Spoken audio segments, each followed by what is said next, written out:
Bien qu'on m'avait surnommé mitraillette linguistique.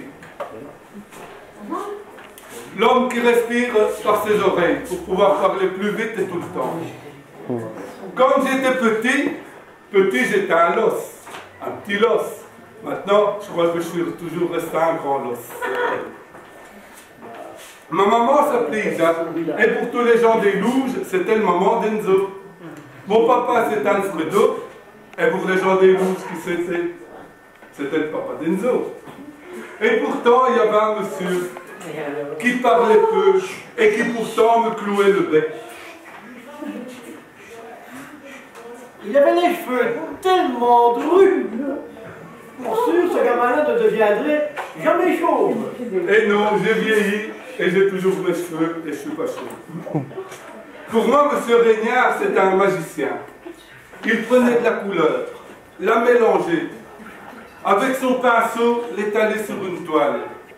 Du gris, du bleu, du jaune, des taches qui ne voulaient rien dire, comme moi je faisais à l'école. Et puis tout à coup, le miracle s'accomplissait. Cela devenait des gens, des ruelles, des maisons. Parfois, je me demandais s'il était encore là. Il était toujours là, debout derrière moi, immobile, en silence, la bouche ouverte.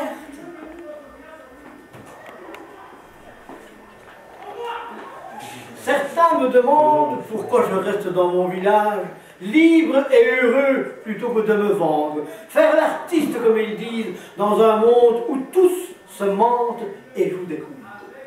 Dans mon village, je vis en paix.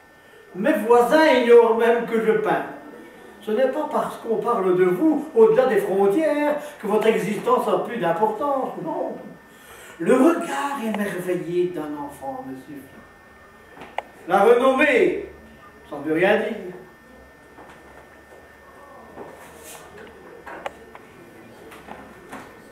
Je laisse sur la toile l'image d'un endroit où la terre ordonne le paysage, lui donne son caractère.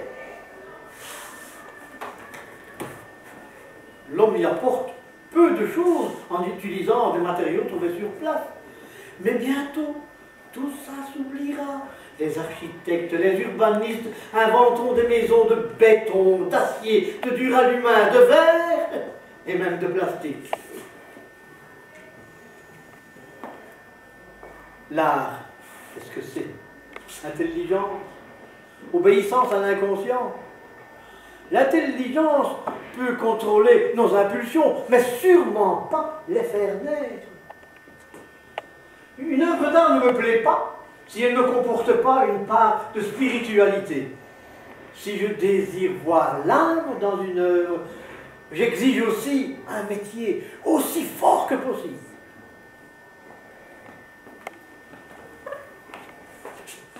Monsieur Victor, comment vous faites ça? Il y a un truc. Et oui, évidemment, pour moi il y avait un truc, et un fameux. Mais imaginez que M.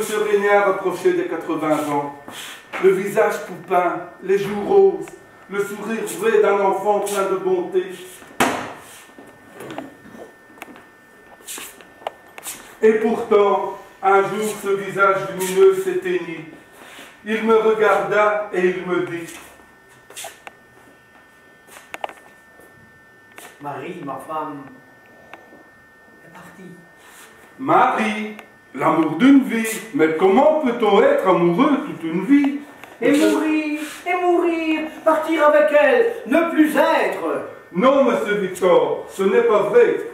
Regardez, les ruelles des Louges sont immortalisées sur vos toiles. Et les gens, regardez ici, le corps abîmé d'un mineur par le travail. Regardez le cou gracile de Marie, sa beauté. Tu es gentil, Enzo. Au revoir, monsieur Régnard. Au revoir, Enzo.